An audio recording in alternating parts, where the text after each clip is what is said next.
situasi.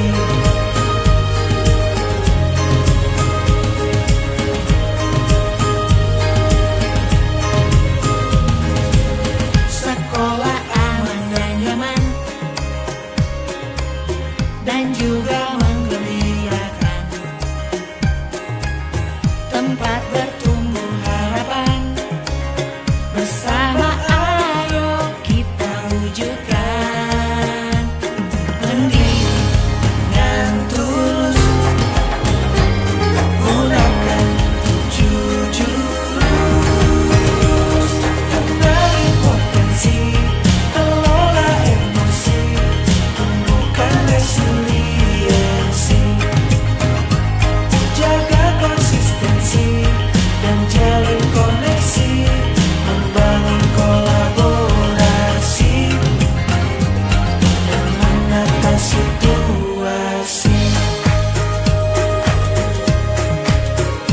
7 jurus BK hebat, bersama murid melangkah tepat. 7 jurus BK hebat, 7 jurus yang akan ku ingat.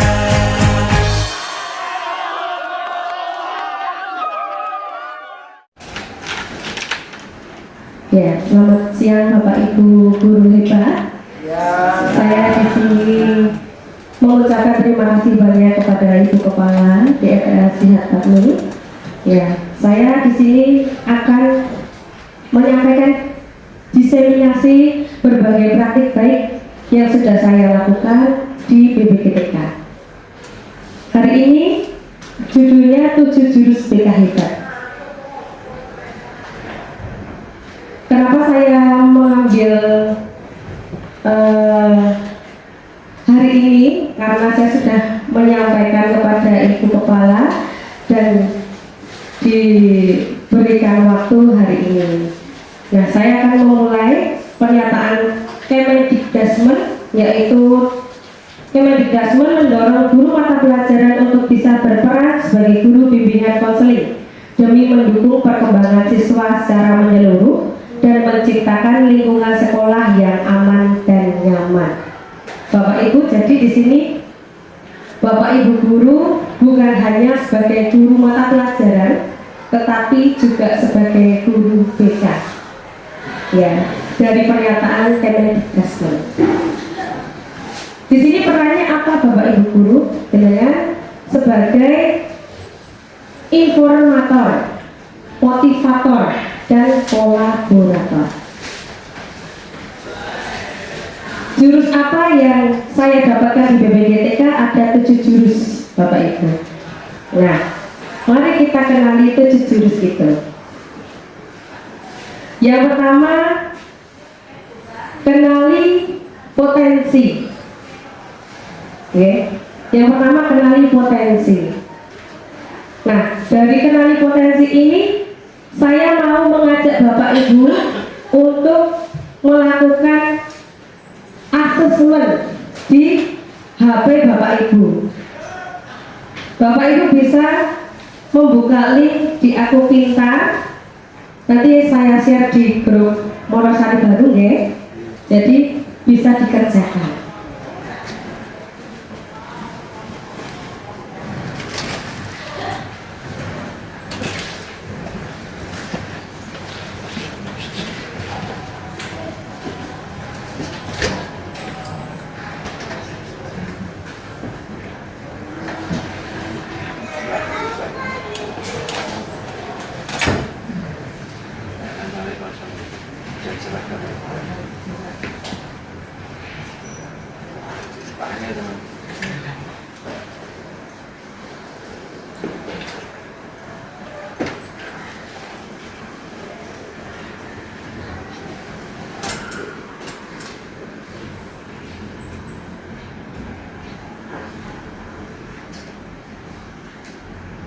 Ya Bapak Ibu, saya sudah mengirimkan HTTP-nya.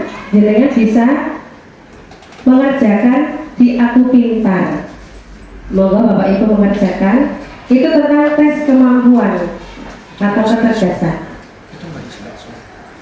nanti akan ada hasilnya langsung.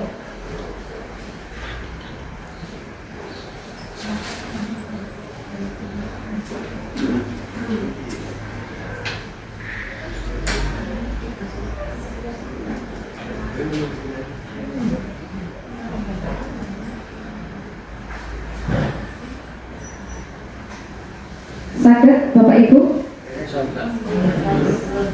Belum bisa?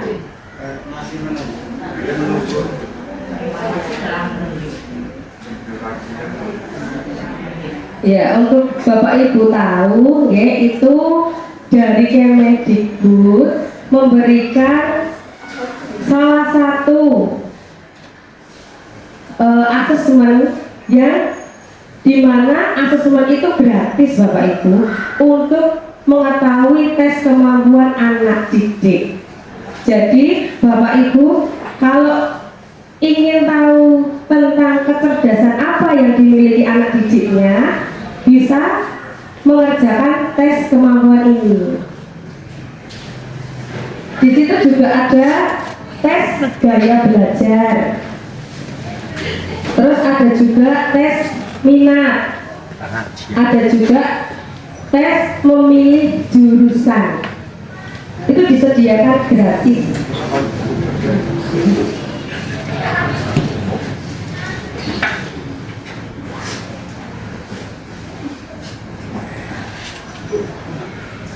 Sampun? Sampun bisa? Bisa masuk ya? Ya.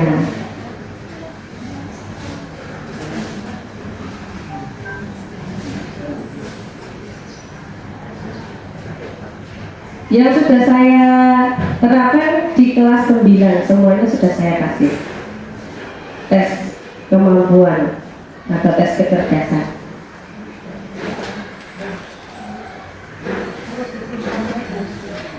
Ya, nanti ada mulai, terus lalu Bapak Ibu dihadapkan dengan beberapa soal. Setelahnya nanti ada hasilnya. Nanti Bapak Ibu kecerdasannya yang mana, termasuknya yang apa.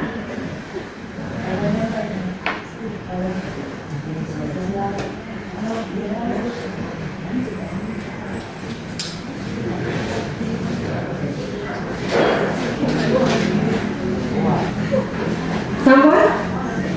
Adakah yang sudah mendapatkan hasilnya?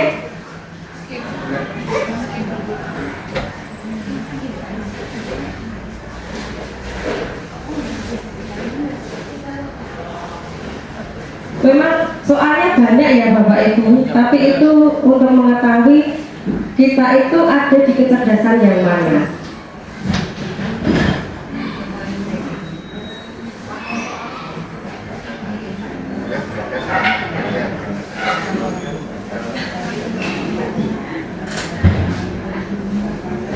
Bu Lurus sampun? Belum. Oh belum.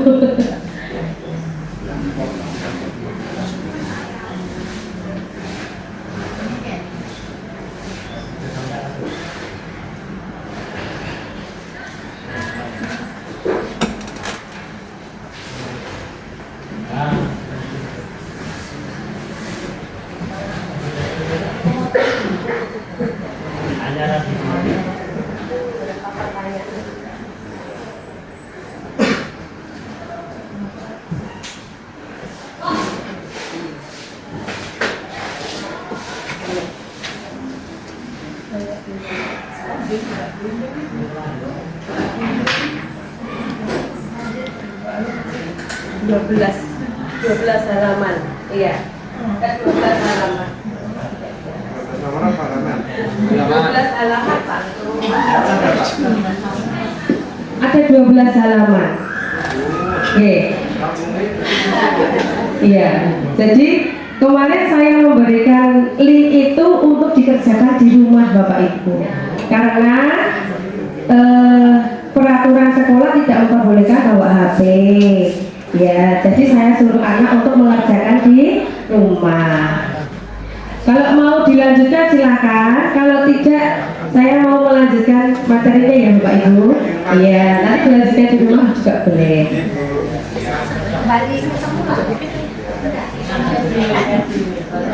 Iya. Terus yang kedua Bapak Ibu,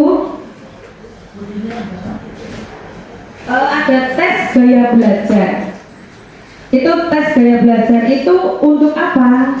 Agar anak bisa tahu gaya belajarnya yang sesuai dengan dirinya. Nanti dia tahu strateginya apa. Kalau saya visual, kalau saya auditory, kalau saya kinestetik, anak bisa optimal dalam belajar. Gitu.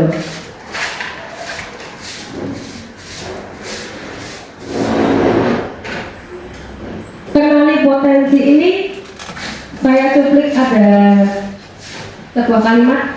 Setiap anak adalah bintang, hanya panggungnya yang berbeda. Jadi setiap anak itu punya kecerdasan masing-masing Bapak Ibu. Kecerdasannya pasti berbeda-beda antara yang satu dengan yang lainnya. Potensi diri adalah kemampuan yang dimiliki seseorang. Tujuannya adalah peserta didik mengenal kelebihan, kekuatan, serta bakat dan minatnya sendiri, sehingga dapat mengembangkan dirinya secara optimal dan percaya diri.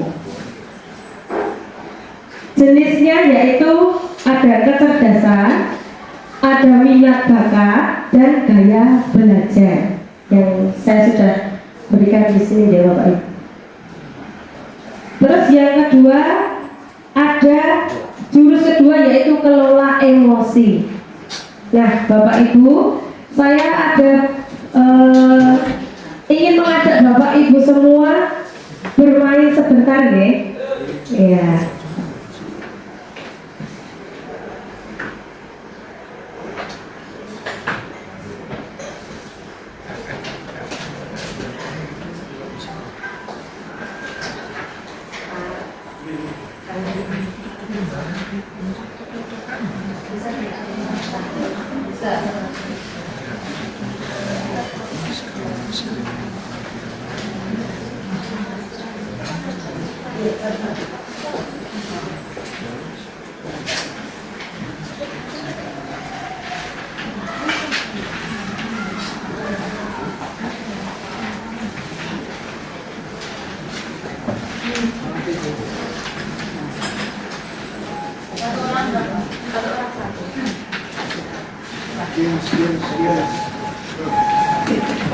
Satu orang satu nih Bapak Ibu. Nah ini permainannya seperti ini. Bapak Ibu mendapatkan satu buah kertas ya, selembar kertas. Jadi dari kertas yang Bapak Ibu dapatkan atau Bapak Ibu miliki, ibaratkan itu emosi panjenengan atau hati panjenengan, perasaan panjenengan ya. Nanti kalau panjenengan mendengarkan cerita dari apa yang saya sampaikan, jenengan boleh ketika jenengan marah boleh diremas, boleh disobek, boleh diurak-urak, boleh terserah mau diapakan ya. Nanti saya akan membacakan narasi cerita, jenengan akan mengekspresikan emosi panjenengan di kertas tersebut. Nanti kalau mau dielus-elus juga boleh ya. Ya. Saya akan bacakan narasinya. Hari ini kita akan masuk dalam perjalanan emosi seseorang. Coba bayangkan, Anda sedang menjalani hari seperti biasa.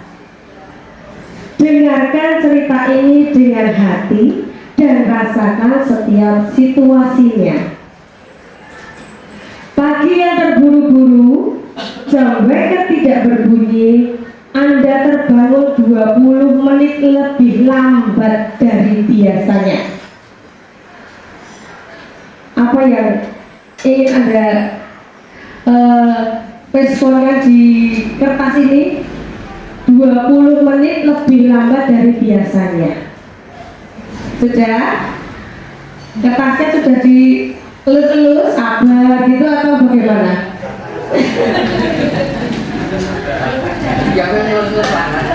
Anak masih belum bangun, baju belum disetrika, dan di luar terdengar suara hujan deras.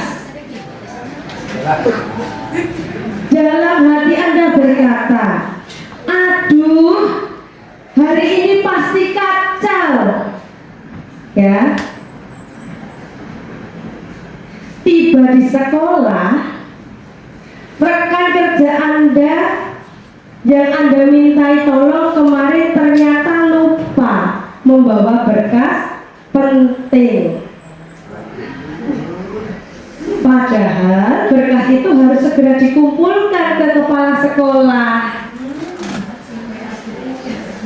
Kok bisa sih lupa? Padahal sudah saya ingatkan. Kata Anda dalam hati. Direspon dulu kertasnya. Bagaimana? Sabar.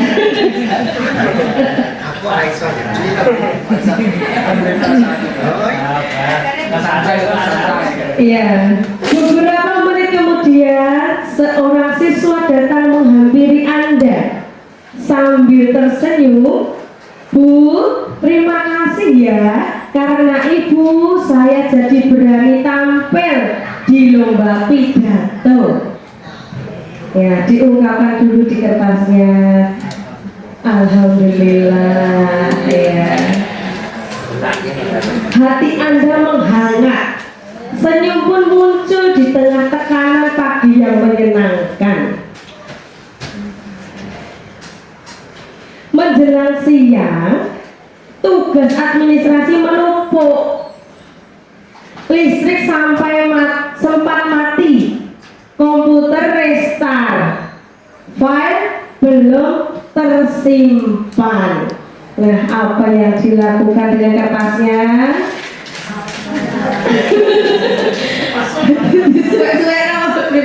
Diremes-remes. Oh, sabar. Ya, sabar.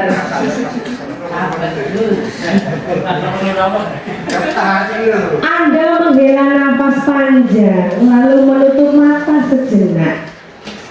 Tenang, tarik nafas. Ini hanya ujian kecil. Setelah semua selesai, Anda duduk di kursi ruang guru. Terdengar suara anak-anak tertawa di lapangan. Dalam hati Anda berkata, ternyata satu hari ini penuh warna.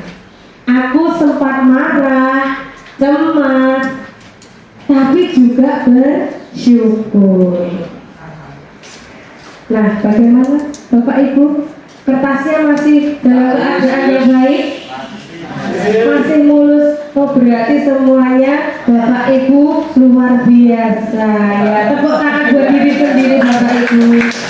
Berarti jenengan semuanya sabar luar biasa nih. Inilah yang dinamakan dengan pengelolaan emosi. Tadi Bapak Ibu sudah emosinya dari awal, dari bangun pagi tadi sudah terburu-buru ya.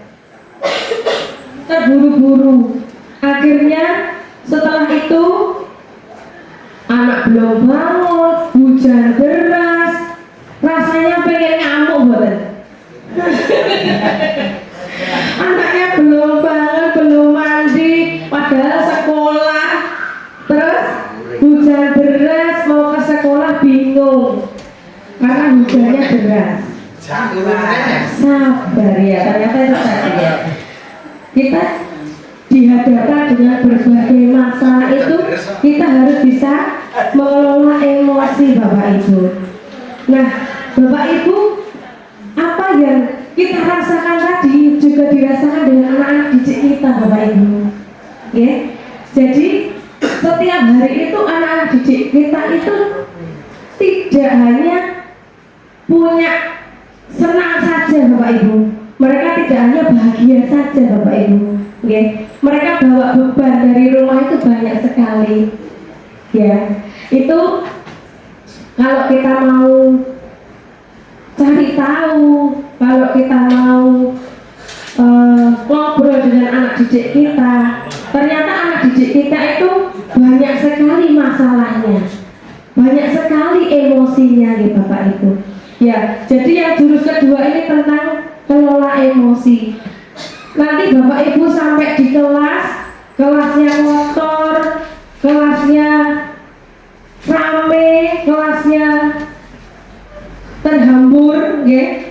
Mungkin Bapak Ibu pengen emosi, tapi ternyata di balik itu anak-anak itu juga punya masalah, ya.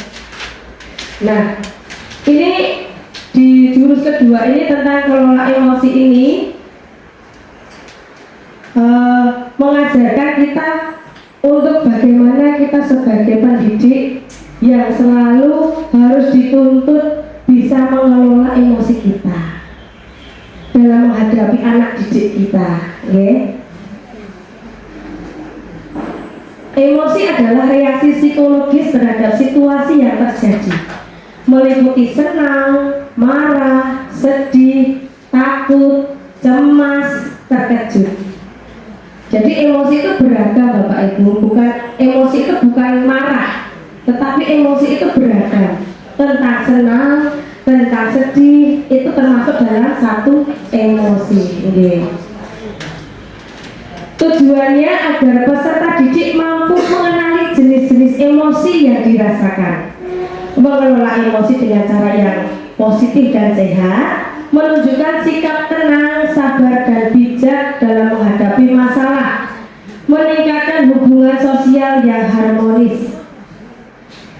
Cara mengendalikan emosi agar bisa menenangkan diri dengan teknik pernapasan dalam, menyendiri sejenak untuk menenangkan pikiran dan menyalurkan emosi dengan cara yang positif, seperti berolahraga atau melakukan hobi. Penting juga untuk mengidentifikasi penyebab emosi, berpikir dulu sebelum bertindak atau berbicara, serta meminta dukungan dari orang terdekat atau profesional jika kesulitan mengatasinya. Jadi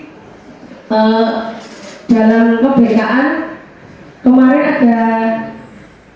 ada anak yang susah sekali mengendalikan emosi, ya Bapak Ibu, di sekolah kita. Tapi untuk beberapa waktu sudah mengalami perubahan. Itu karena apa? Karena kita mau bekerja sama Bapak Ibu dari wali kelas, dari guru BK, dan Bapak Ibu yang mengajar di kelas. Okay. Jurus yang ketiga, tumbuhkan resiliensi. Ini tentang daya juang Bapak Ibu. Nah, seringkali anak-anak kita itu punya masalah tapi gampang sekali untuk putus asa. Kadang ada anak yang saya temui itu, kalau anak-anak yang kemarin-kemarin itu viralnya di Baharka gitu ya Bapak Ibu. Nah, itu berarti daya juangnya itu kurang Bapak Ibu. Bagaimana kita sebagai pendidik bisa memberikan motivasi kepada anak-anak didik kita? Kalau kita menemui anak didik yang seperti itu, apa yang harus kita lakukan? Bapak Ibu pasti juga punya cara tersendiri untuk memberikan motivasi kepada anak-anak didik kita, ya. Resiliensi atau daya lenting adalah kemampuan peserta didik dan juga guru untuk bangkit dari kesulitan, bertahan dalam tekanan, dan tetap positif menghadapi tantangan. Tujuan guru mampu membantu murid menumbuhkan daya juang untuk bisa bangkit ketika murid sedang menghadapi masalah. Cara menumbuhkan daya lenting yaitu dengan penguatan pola pikir bertumbuh atau growth mindset. Bapak Ibu mungkin pernah mendengarkan penjelasan ini, growth mindset atau pola berpikir tumbuh. Itu yang satunya adalah fixed mindset. Growth mindset itu berpikirnya untuk kedepannya bagaimana, solusinya bagaimana, positifnya bagaimana. Jadi kalau dia merasa gagal, saya gagal Bu, kita bisa berikan penguatan positif dari kata-kata kita agar anak bisa berpikir, oh Bu guru saja memperhatikan saya, Bu guru saja bisa memberikan saya motivasi, saya harus berjuang lagi. Gitu.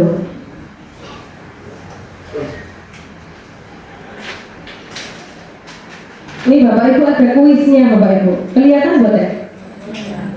Tidak kelihatan? Kecil ya?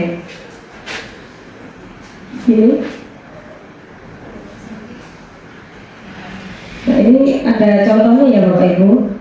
Ini kira-kira kalau ada kalimat saya percaya bahwa kecerdasan dasar saya adalah sesuatu yang tidak dapat saya ubah terlalu banyak. Kira-kira ini fixed mindset apa growth mindset Bapak Ibu? Ya? Tidak dapat saya ubah terlalu banyak, berarti ini fixed mindset. Yang kedua, ketika saya menghadapi tantangan, saya biasanya menyerah karena saya merasa tidak cukup mampu. Kenapa nih Bapak Ibu? Fixed mindset. Jadi ini cuma contoh Bapak Ibu untuk mengambil kata-kata yang tepat. Jadi anak akan merasa daya juangnya itu atau menumbuhkan resiliensinya akan mudah termotivasi atau dia kan lebih ke positif Bapak Ibu. Kita masuk ke jurus yang keempat, jaga konsistensi atau kebiasaan berkesadaran. Menjaga konsistensi ini tujuannya guru mampu menumbuhkan pembiasaan karakter positif murid. Caranya memberikan penguatan positif, yaitu guru menjadi inspirator dan motivator dalam menumbuhkan pembiasaan positif. Mungkin kalau kita mau hubungkan dengan disiplin positif nih Bapak Ibu, ini berkesadaran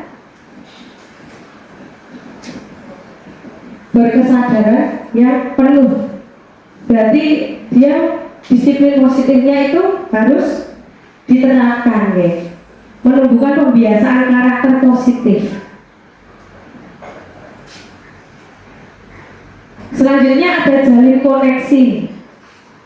Jalin koneksi ini tujuannya guru mampu menjalin koneksi dan komunikasi empatik dalam upaya memberi dukungan kepada murid. Caranya bertanya dalam membuka percakapan, mendengarkan aktif, menyimpulkan isi pembicaraan, merespon dengan empati. Kalau dalam BK ini ada keterampilan mendengar aktif Bapak Ibu. Ya, jadi kalau BK itu tidak hanya mendengarkan saja, tetapi di dalam BK itu ada mendengarkan aktif. Ketika anak berbicara, kita mendengar dan kita mencari kata-kata yang bisa membuat anak itu menjadi berbicara lagi. Nah, biasanya kalau BK itu anak berbicara itu cerita itu tidak cuma cerita sedikit gitu Bapak Ibu. Nah, bagaimana caranya biar anak itu bisa cerita leluasa atau bisa nyaman? Itu kita perlu ilmunya Bapak Ibu. Kita harus mengandalkan kepekaan perasaan kita, mendengarkan dengan aktif anak itu. Nah itu ada keterampilannya. Di sini ada keterampilan membuka percakapan, keterampilan bertanya, keterampilan merespon, keterampilan merefleksi, keterampilan menyimpulkan. Ya. Terus yang keenam, bangun kolaborasi atau kerjasama multi pihak. Nah, ini sering kita lakukan di institusi ini. Kita saling berbagi pengalaman, mungkin yang kita sering lakukan mungkin BK dengan wali kelas, BK dengan guru mapel, itu yang dinamakan dengan kolaborasi.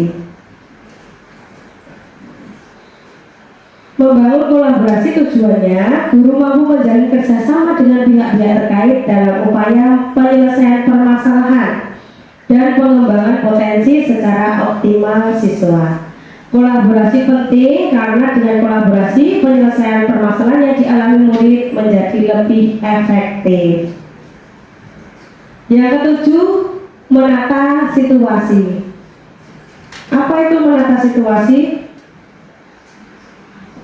Tujuannya guru mampu mengoptimalkan peran seluruh ekosistem sekolah dalam menciptakan iklim sekolah yang aman, nyaman, dan menggembirakan. Mengenali ancaman, kerentanan, dan memperkuat kapasitas untuk mengurangi resiko dalam membangun lingkungan belajar yang aman, nyaman, dan menggembirakan. Di sini bisa tentang ancaman yang akan ke sekolah. Contohnya apa Bapak Ibu ancamannya? Apakah ancaman bom? Ancaman berupa apa Bapak Ibu? Kira-kira ancaman yang ada di sekitar kita, kalau ada di sekolah kita itu ancamannya apa? Pembulian bisa, ya. Rasa malas termasuk ancaman bukan? Ancaman juga Bapak Ibu.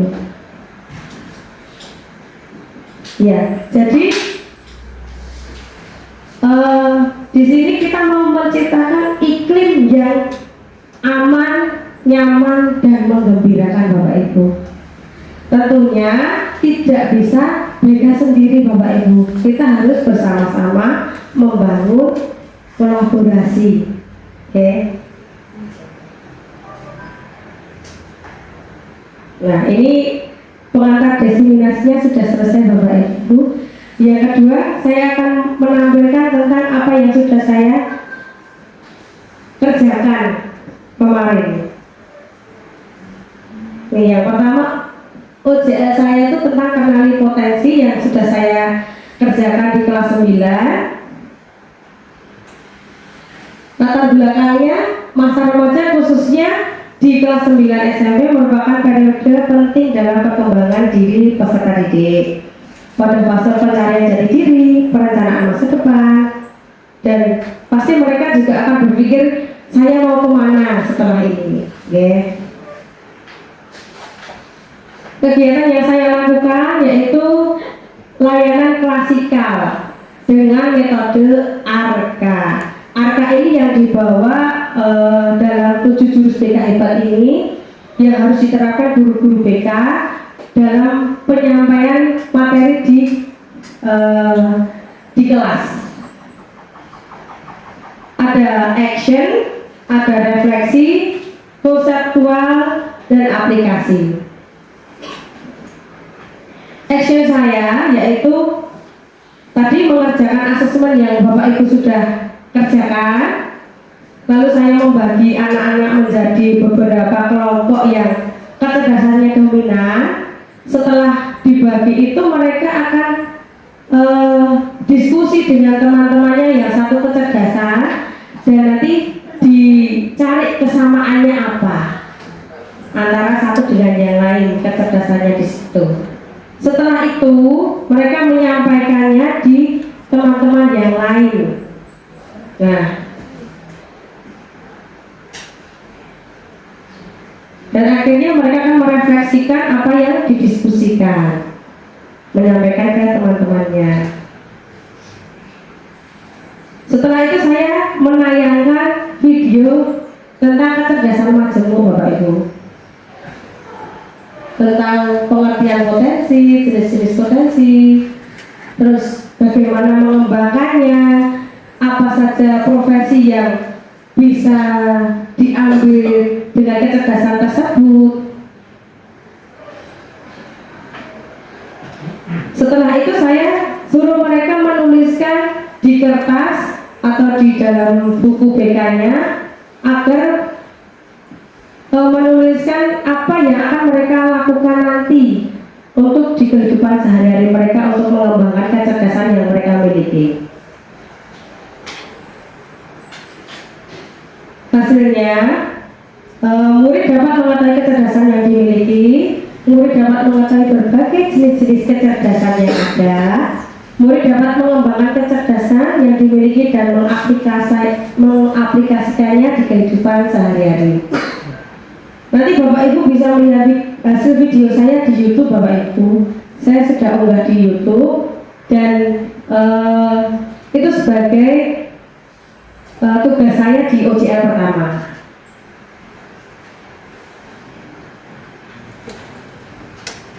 Yang kedua yang saya lakukan di OJL yang kedua yaitu jurus ke-6 kolaborasi, yang ini sudah saya lakukan dengan guru wali kelas yang sudah dialami kemarin setelah MPLS. Ada kasus perundungan Bapak Ibu. Ini contoh saat penanganan kasus itu penerimaan laporan kasus pembulian. Setelah itu pencatatan laporan, lalu guru BK bersama wali kelas melihat CCTV bersama, mengetahui bagaimana faktanya. Setelah itu anak dimintai keterangan atau informasi yang berkaitan dengan pembulian. Ini saya tutup ya Bapak Ibu, karena sifatnya rahasia.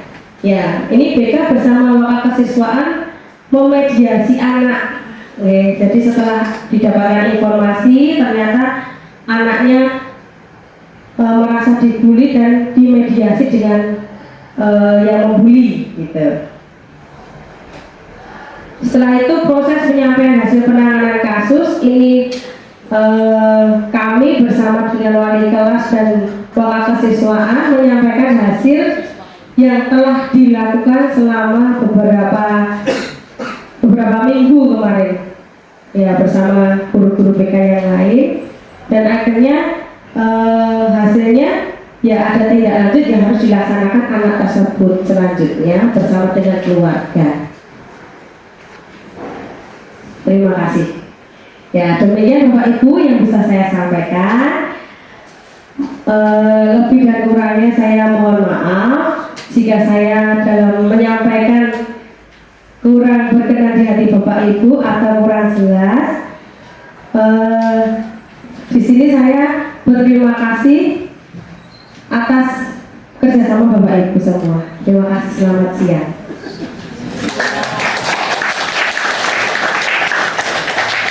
Terima kasih.